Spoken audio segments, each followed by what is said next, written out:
Hey guys, welcome back to the channel. This is Ailarra, and I am trying something sort of new. It's been a long time since I have tried a stitch with me. This is going to be a new start, obviously. This is Saki Dragon by Stanley Morrison. I have jumped on the bandwagon, and I am going to stitch for the Stanley Morrison Dragon Sow with Dizzy Stitcher. I cannot remember to save my life what the actual hashtag for it is. I will have inserted a picture. We'll insert a picture here of what it will look like. This is, again, Saki Dragon. This is from a chart from Paine Free Crafts, and I have had the pleasure of meeting, well, as meeting as you can get online. Sarah Paine from Paine Free Crafts. She's in one of the groups that I am in for the stitching challenges for the gaming stuff that I've been talking about recently, my last video and the video before that, and I asked if she would mind if I showed a tiny bit of the chart, because I wanted to show sort of my thought process on the way I'm stitching. So this is on 28 count, so my fingers are huge on the screen here. Hopefully this is a completely different setup from what I've tried. I'm actually in my stitchy corner so that I have access to everything fairly easily. And stop that. I'm going to hopefully be able to do a side-by-side on the screen of Pattern Keeper, because she gave me permission to show a tiny portion of the chart for demonstration purposes for what I'm doing, because I just don't think you can get a good idea of what's actually happening if you can't see part of the pattern that you're stitching. It just doesn't make enough sense to see it just on the fabric. So I've got this deliciousness. Man, that's really close. My stepson bought some non-alcoholic ginger beer thinking it was like ginger ale, and he did not like it. It's very spicy. So I decided to give a Moscow Mule a try. It is not bad. I'm pleasantly surprised. I've made them before, but I've never actually tasted one. So I was a bartender in another life. So okay, so all right. Get started on my recording. What is happening here?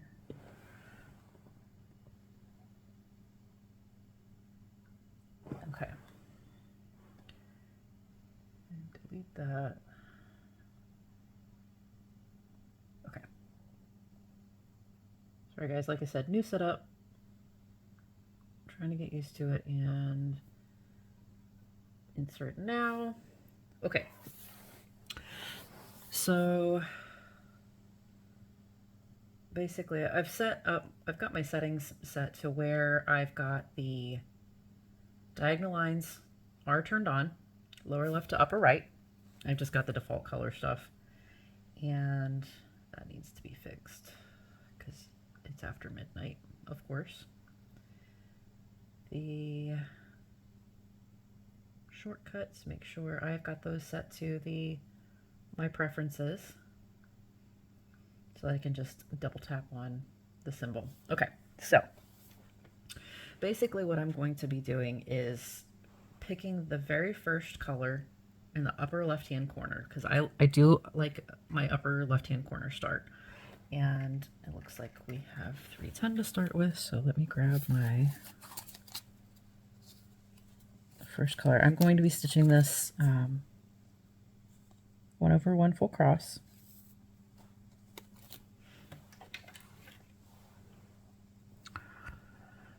Sorry, you guys have had a really boring screen to look at so far. And I'm really going to try not to wiggle. It's kind of far away, so it's not hard to see, but it's hopefully not going to be too uncomfortable. Now, I do flip my work to start my floss, so hopefully that doesn't make anybody seasick when I do that. You're not going to be able to see what I'm doing. This is not a demo for how I start threads. This is just going to be how I, just sort of my thought process on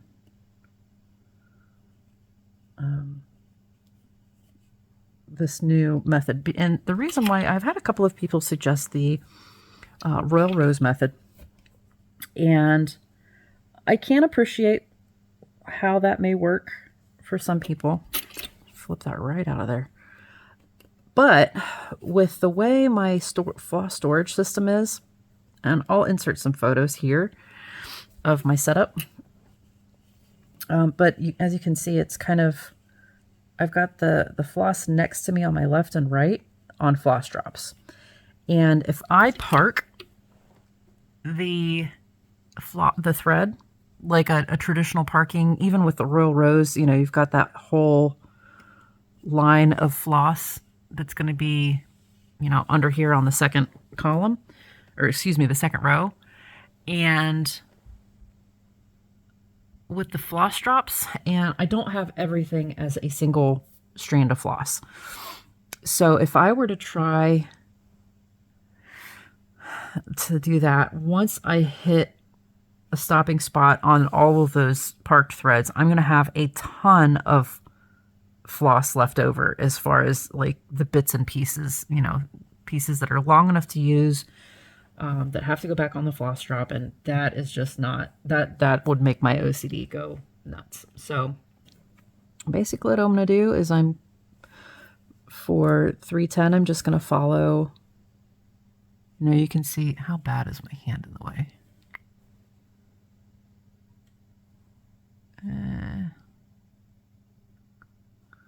I've got my camera mounted to my right. And I don't know how practical that's going to be since I'm left-handed. But I think it'd be too far away if I tried to do it to the left. All right, we'll see how this goes.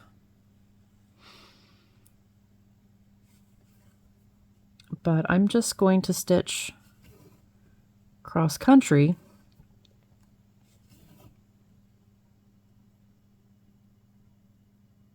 until I either run out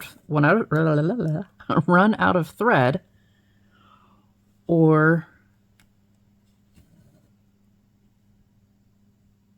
get to the end of the section. I've misplaced thread already. Look at that. I got a frog already, you guys. Oh, this may be a hot mess. This might just be high entertainment for watching me mess up all the things.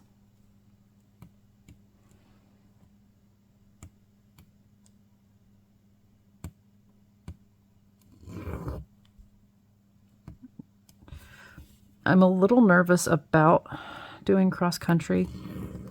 I do like parking, but again, with the new method of floss storage I have, I'm like, meh, it may not work as well as I want it to. How many of you guys were like screaming at the screen, it's in the wrong spot? Show of hands. But that's part of what makes me really nervous about stitching cross country, is because I do make mistakes. I make them fairly often, and when you stitch cross country, it's a little harder to go back and fix it. If you do a 10 by 10 block, you tend to figure it out relatively quickly if you've screwed something up, and it's a little easier to go back and fix it. Cross country, you may not figure that out until 10 colors later, like I did on the Mirabilia I'm working on. And I don't know if this is going to go up before or after my update, so either you'll have heard the saga of the Mirabilia, or you'll have to look for the update to come out to see what I did. Because I screwed that one up royally. But I think I fixed it. Hope. Just a matter of if it's going to look okay now.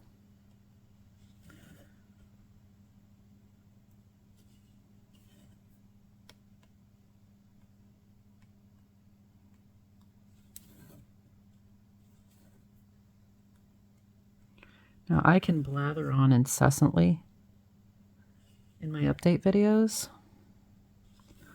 But man, when it comes to these Stitch With Me's,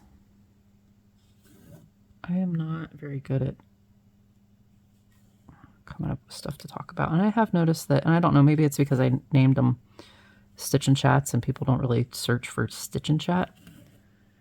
But I definitely noticed that those are not a very popular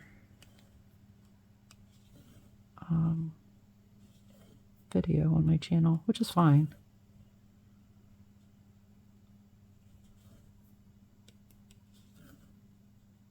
But I just wonder how much this may, oh, son of a, may or may not be worth recording. Now this technically is an Aida, but an Aida fabric is an even weave. So when you get up into these higher counts, it does tend to have the slippy action that an even weave does. I think the only reason they may be able to get away with calling it Aida is because it's starched within an inch of its life.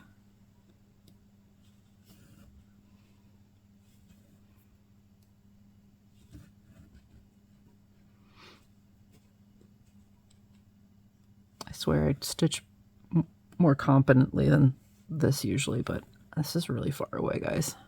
It's hard to see for me. Even though it's like right up in your face.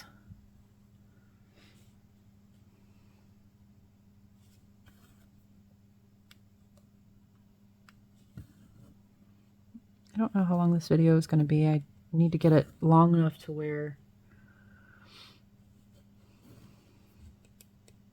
I can actually demonstrate what the heck I'm talking about when I say my method is now the diagonal cross-country parking method.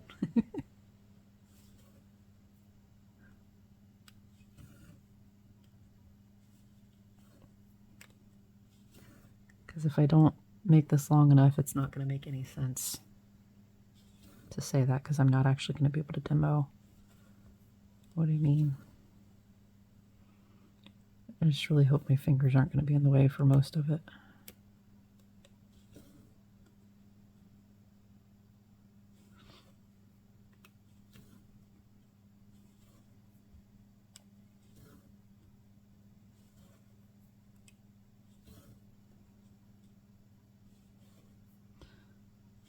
Now that I'm a little bit more used to working on YouTube Studio on my PC, I usually just upload videos directly from my phone to YouTube. But I've been having to get on the PC to manage the ads, because I noticed a couple of the videos were ridiculous for where the ads got placed. I do not want to bombard people with ads. It's annoying. So I had to get on there and manage that. So I might be able to, maybe I'll like overlay some nice music. So when I go quiet, it's not as boring.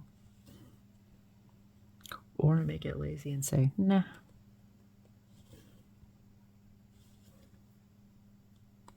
Okay, so as you can see, we are a little more than 10 squares away to get to the next section of black. Depending on my mood, I will travel that far. I'm actually not in the mood to travel, so I'm going to go ahead and mark these off.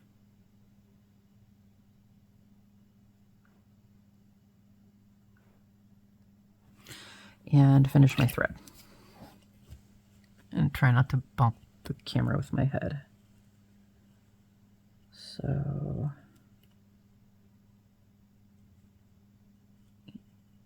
it's a little harder when it's up in the corner to finish threads off like this.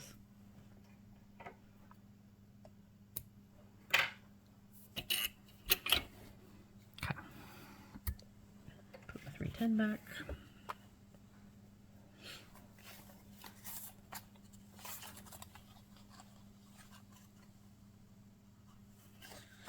And the way I pick my next color is I just go to the next one to the right.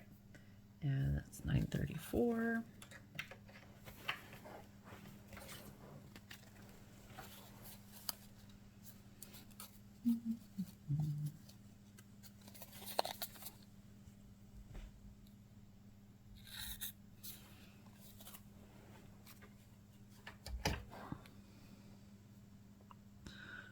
Kind of a shorty piece, so this may end up being a,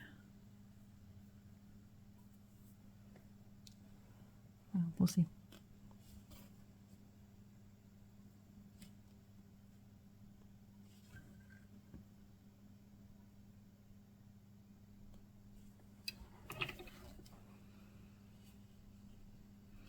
If anybody is interested in seeing how I to end a thread, I just run it under, which is actually part of my reason for the cross-country parking part of this. But I do the lasso method for starting a thread.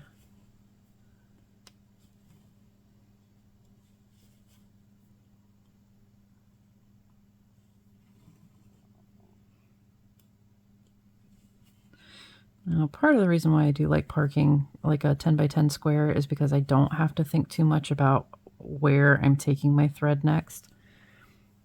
I have to do a little bit more planning when,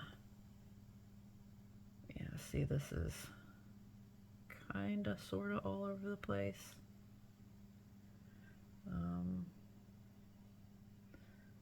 So I think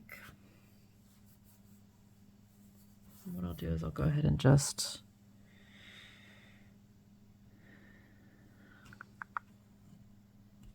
since it's not a super long thread, I should be able to, I'm going to go down this square, up this square, and over to the third one. And I may be able to just end the thread at that point.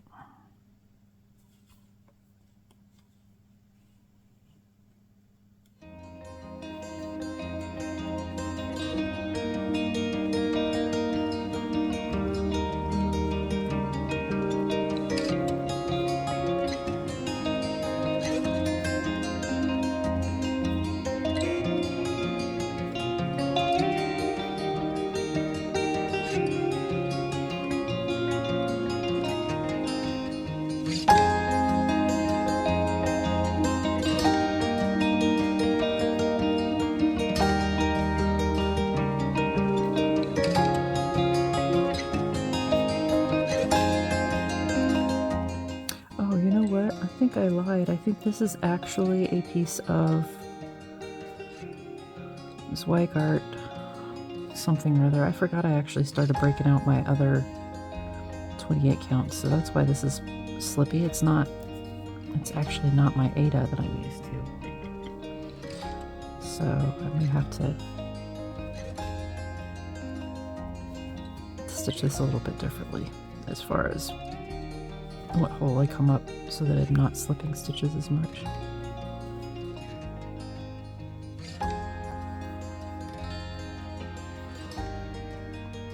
Stitching on a traditional even weave tends to take a little bit more floss than I like because I can't just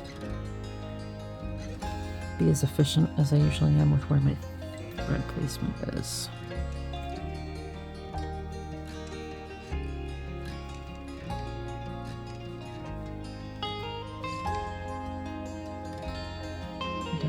Be a little more conscious of how that's going to affect my stitches.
So this thread has gotten to the point where I'm not comfortable going any further than one more stitch.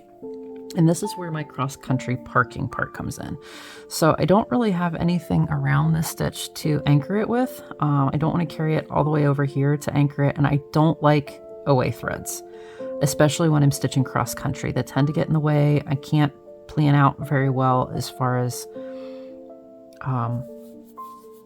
how best to stitch over it, or you know, anchor the thread on the back, because some of the stitches doing cross country may need to come up. I just don't like doing it. So I will park that last little bit. It is just long enough to finish that last stitch. And I will go ahead and mark this. Oops, wrong one.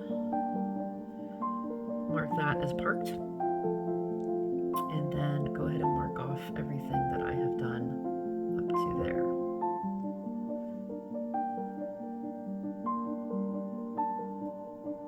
And then once I get over here to do the parked thread, that's when I will finish the stitch and anchor it underneath the stitches that are around it. Because by the time I get to pick that stitch up again, because what will happen is I will actually come down here to this square to start that, you know, that's the first one that will get picked, but I won't start here. I'll come back up and start here. Hopefully that makes sense. So even though, like, for this diagonal,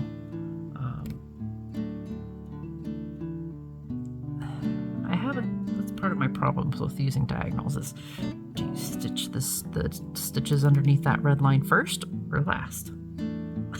So anyways, all right, so the next one to pick, to choose, is going to be the X's. That also comes down quite a bit. 3371.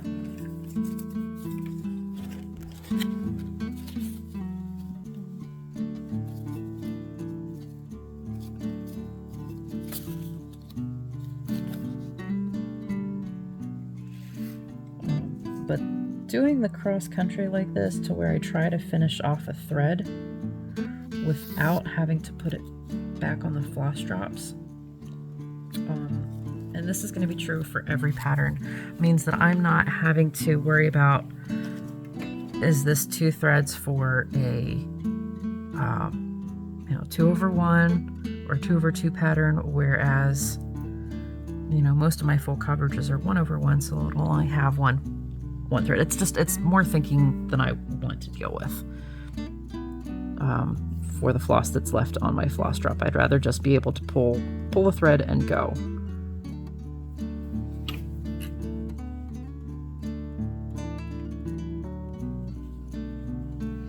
And one of the reasons I pick to start on this first square initially is so that I can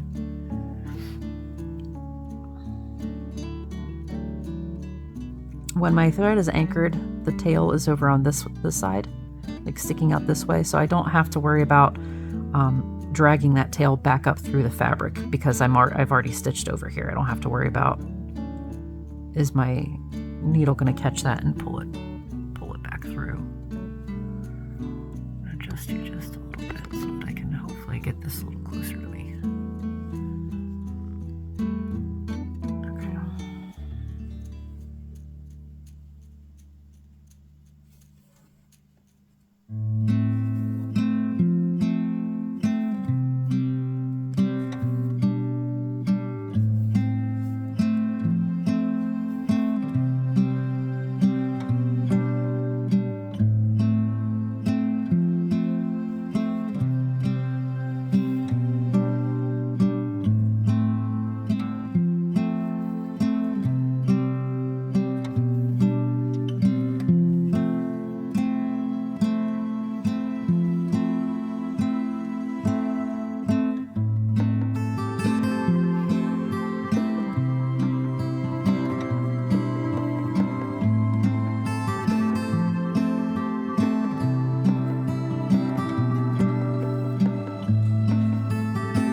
basically how I decide where to put my thread while cross-country stitching is I try to be as efficient as possible with my thread. So I try to carry as little as possible, so I sort of follow the flow of the stitching.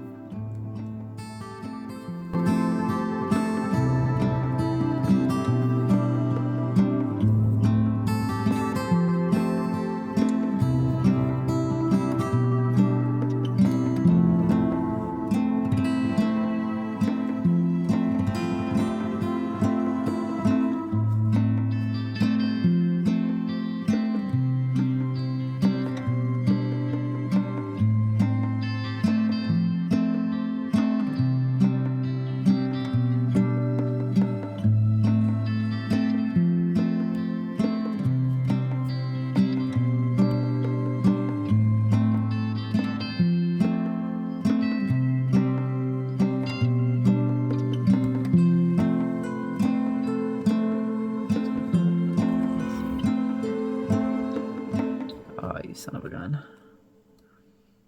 I do not like frogging 28 count because I don't know if you can see what I just did.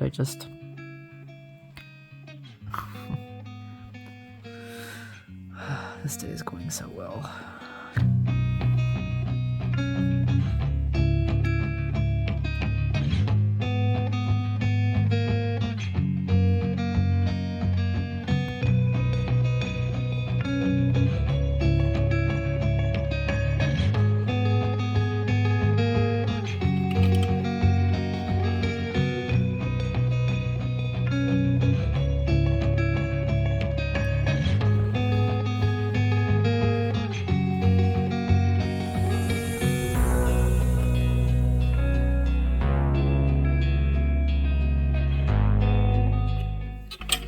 One of those days where I seriously thought about going back to bed about an hour after I got up.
probably why I talk so much in my updates, because this is how I stitch at home. I don't talk.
As far as my flash storage method goes, I realize that it's not for everyone. I do have cats, but they aren't allowed down in the basement very often, if at all. I stitch often enough that I don't really have to worry about dust collecting on them. And my kid is, my youngest child is old enough to stay out of my stuff, for the most part. We have had a couple of incidents where he's gotten in trouble for sitting in my chair and getting into stuff, but it's really few and far between, and for not for very long.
much on the screen. I'm trying to get it so my shoulder is not screaming at me from the angle that I'm stitching at.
Yes, I absolutely play thread chicken.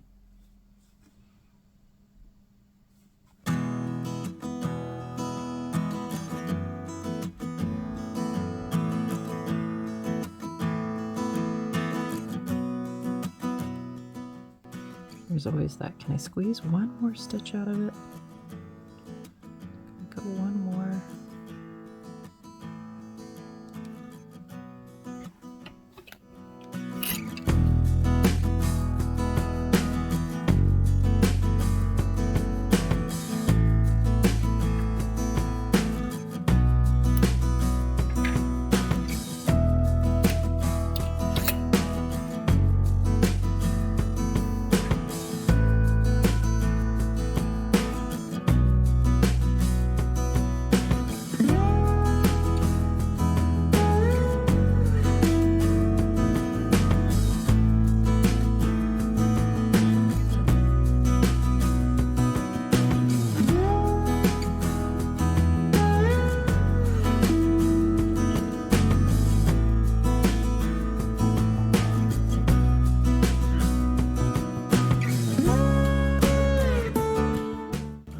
Top diagonal will be pretty much done. Once I get these done, I'm not going to pick these up just yet and keep stitching. I'll go ahead and go back up to the top of my square with the diagonal and grab the next color.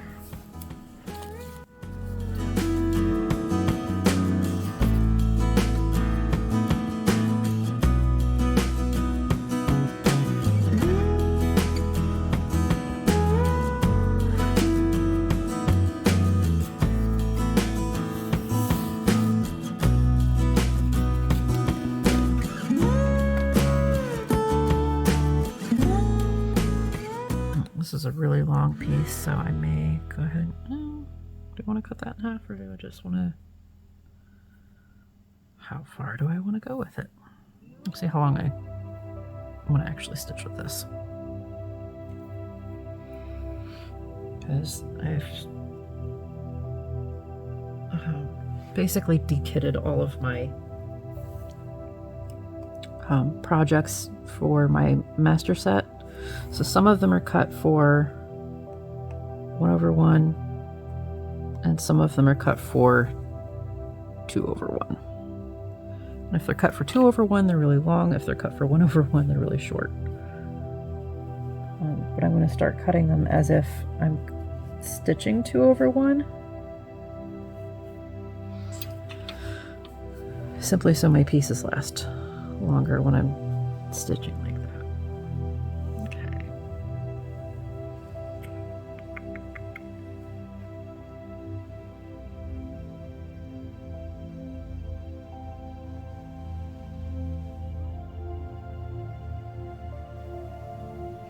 So I think what I'll do is probably sort of stitch cross country within the diagonal. This obviously finishes off the diagonal for over here, so I'll just go ahead and how do I want to do this? Finish these off.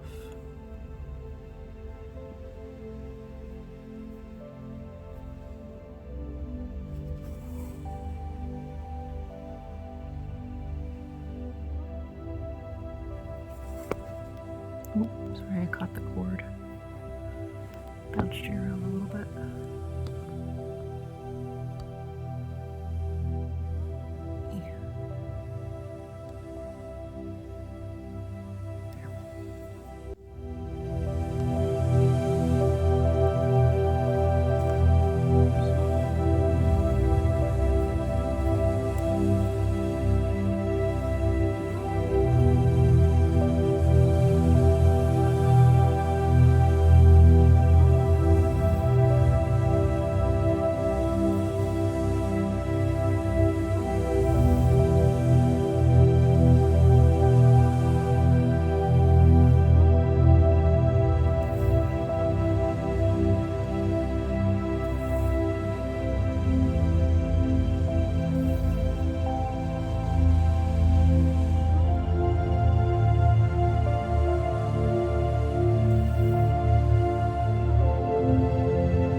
because the drawback to using really long pieces is it does have a propensity to knot a little harder or a little easier.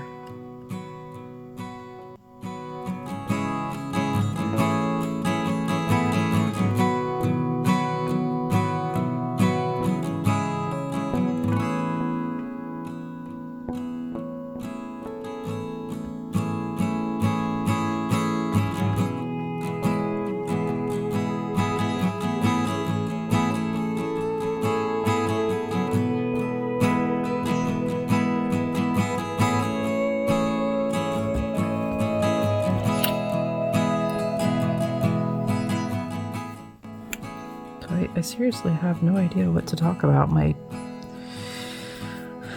brain is kind of going 1,000 miles an hour. I'm having a hard time catching any one thought to mumble about. My oldest did just get their first job. It started a couple of days ago, working at one of the theaters, one of the movie theaters in town, which I'm really excited about because that means I get to go see Avatar for at least 2 of us free to go to the theater. As long as they're still working there in December, which I don't see why they wouldn't. So I like it so far.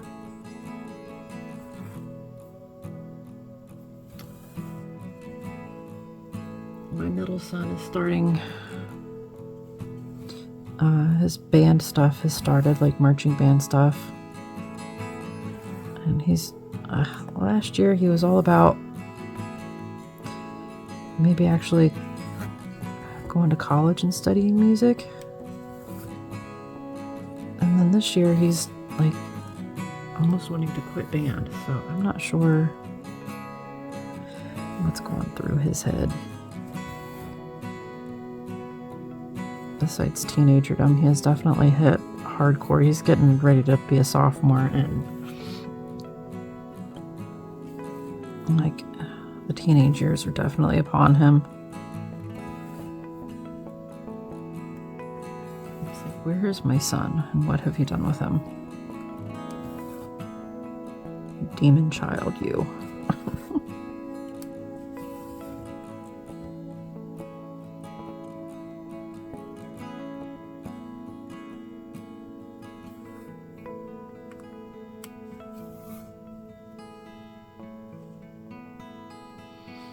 Lately, I'm not sure who I want to throttle more, my 4-year-old for talking like a teenager, or the teenagers for teaching him how to talk like that. Because, man, the back talk with the 4-year-old lately has been real.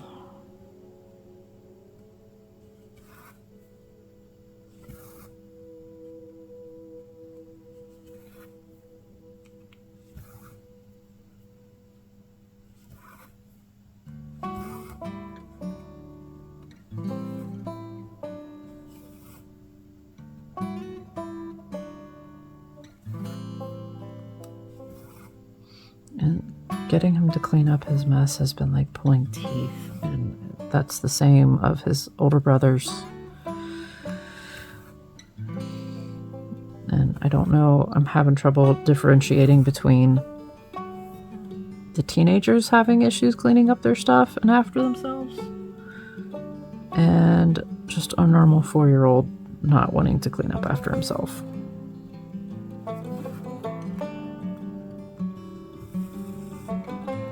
But I'm definitely like, I feel very mentally exhausted lately from like the battle of wills of the 4-year-old. It's kind of ridiculous.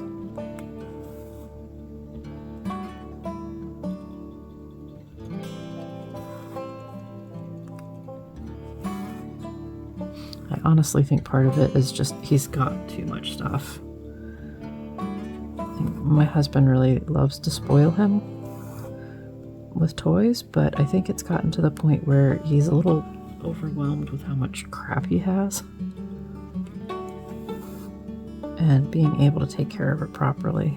Like, he's 4, he doesn't need all this stuff. He really doesn't.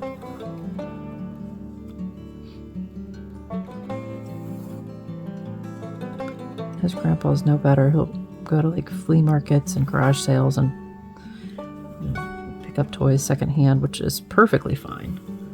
But it's like, we need to call, call it somewhere to say, okay, enough's enough.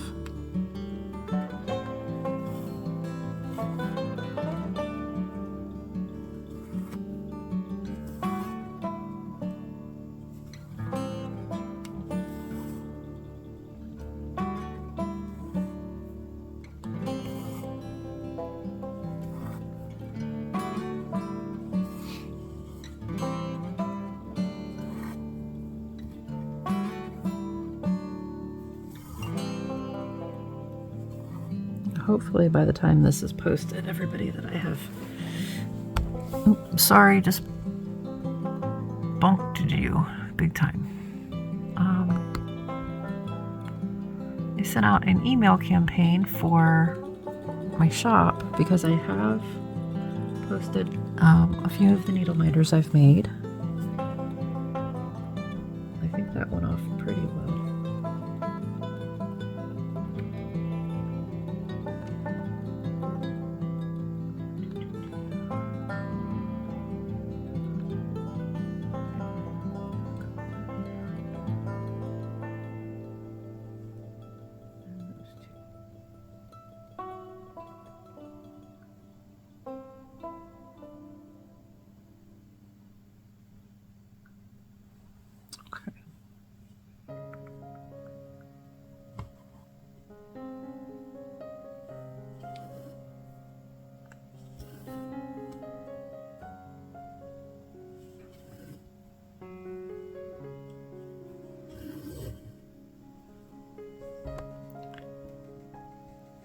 Be conscious of where you guys are in the camera.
As far as how I cross country, there's really no method to the madness. It's whatever you're comfortable with.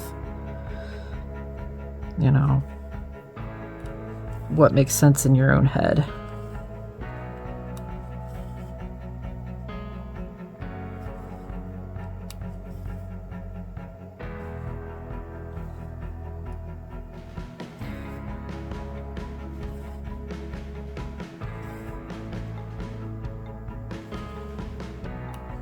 I would talk through the method to my madness, but the thought process goes so quickly, it's very hard to put into words.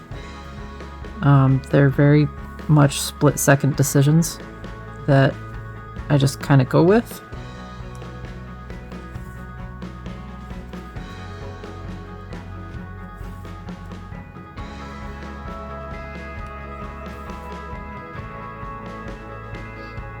And that may come from stitching cross country for 35 years almost.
finally to where I can stop on that, and I think the 3 is actually, yeah, will be enough for me to anchor.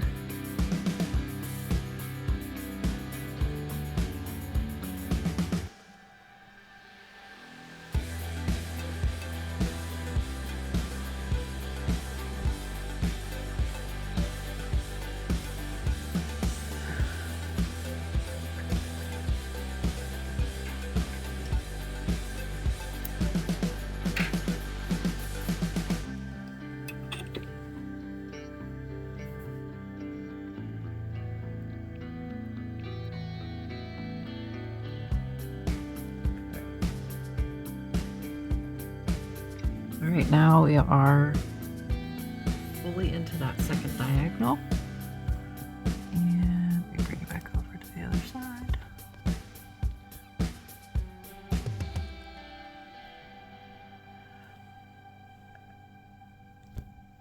And so now I'll start, so this marks my second diagonal right here. So I'll be working on just filling in. Now, I don't know, I'm still working this method out for myself if I will be doing like, even though I'm working in the diagonal, which starts from corner to corner on a 10 by 10 box, if I will actually stop on a diagonal or if I'll fill in the box. I haven't decided that yet. Probably just kind of depend on how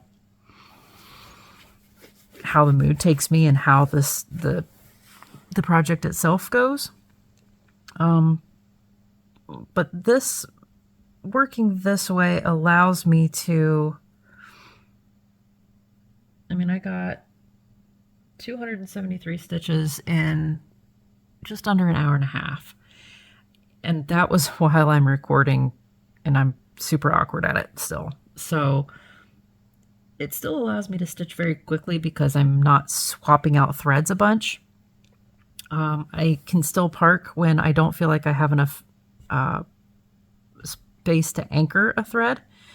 And I don't have to think really about what next thread there is because I'm allowing the diagonal to sort of pick for me on that.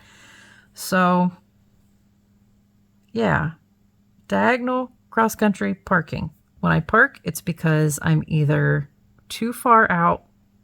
This is because when I'm too far out and need to end a thread, or I've come to the end of the section, kind of like up here. I would have parked if I didn't have these those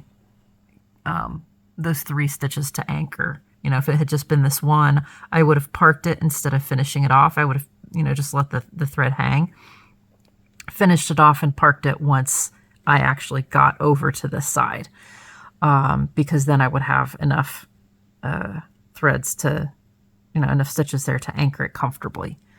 So yeah, cross country, diagonal cross country parking method. I tried them all and I couldn't decide which one I liked best. So I'm just going to smush them all together now. So if you've stuck around for this long, hopefully I found some pleasant music to fill in the gaps between when I'm talking. Like I said, I'm not super chattery when I am concentrating on stitching. But hopefully it was some company for you while you stitched as well. Hopefully this was a little bit informative. If you have any questions or, you know, have anything that you would like me to demonstrate, I'd be happy to if I'm knowledgeable enough to do so. Thank you so much for joining me. Again, if you stuck around this long, I appreciate you, and I don't know how to sign off on these yet. I'm just going to awkwardly end the video here. All right, guys, take care, and I will see you in my next update. Thanks. Bye.